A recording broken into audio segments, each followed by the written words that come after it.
काय सांगाल कापडे साहेब, आज तुम्ही निवेदन दिलेलं आहे? आज जळगाव जिल्ह्यातील संबंध कुंभार समाज हा आक्रोशाने पेटलेला आहे। मी जळगाव जिल्हाध्यक्ष चंद्रशेखर कापडे आणि माझे सर्व पदाधिकारी, पदाधिकारी व जिल्हा पदाधिकारी आणि सर्व तालुका लेवलचे माझे समाज बांधव इथे उपस्थित आहे।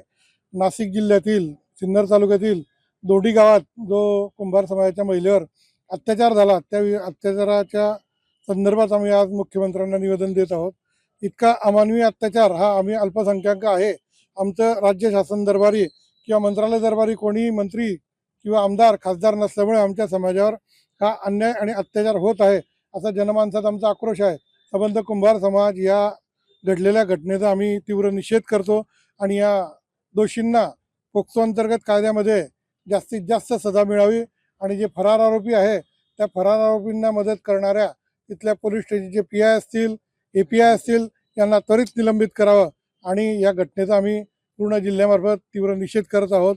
अशी घटना कुठल्याही समाजावर किंवा असा अन्याय कोणावरही घडू नये अशी आमची धारणा आहे की आज ते राज्य शासन आहे, मुख्यमंत्री देवाभाऊ यांचं जे राज्य शासन आहे, या देवाभाऊंच्या कार्यकाळात प्रशासन आणि कायदा हा कधी डगमगणार नाही याची आम्हाला विश्वास आहे आणि या विश्वासाच्या जोरावर आज आम्ही मुख्यमंत्री साहेबांना न्याय मिळावा म्हणून आज कलेक्टरांद्वारे निवेदन इथे सादर केलेलं आहे। तुमचं नाव आणि पद?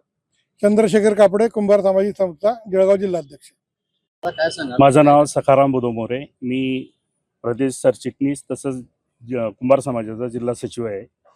आज आम्ही या ठिकाणी दोडी इथे जी मोठी घटना घडली की त्या ठिकाणी 13 वर्षाच्या मुलीवरती काही दिवसापूर्वी बलात्कार झाला होता।